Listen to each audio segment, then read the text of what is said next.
तोरा याद में अखिया रोई जब शादी तोहर होई। माना तू बात ये गोरी ना रही अपन कोई रे मर जाई छोड़ के जइबू हो मरल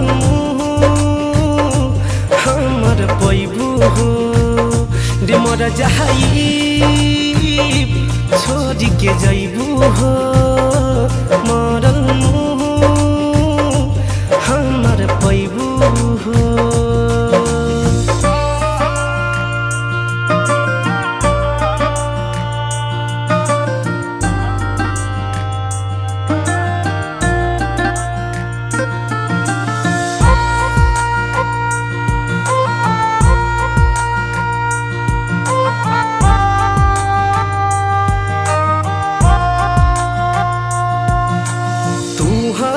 बचपन के प्यार हो तू हाँ जीवन हो आस बा तोहर बन बदुल्हा तू हमर दुल्हन हो।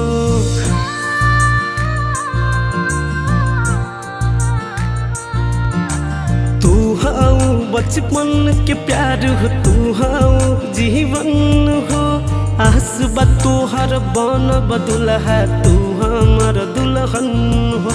ना जइह तू ठुकरा के जिंदगी में हमरा आके मासूम नियन तोर चेहरा जी अब कैसे बिसरा के रे मर जाई छोड़ के जइबू हो मरल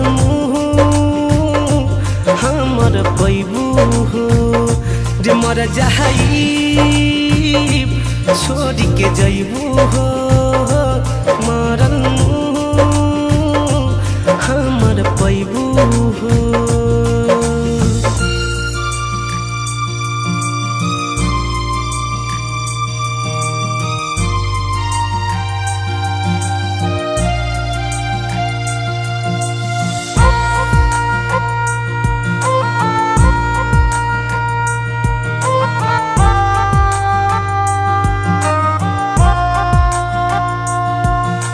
हरदम संगे रही है अपना राइटर अमित के जान से ज्यादा चाहिल तोहके तोरी जन पीड़ित के।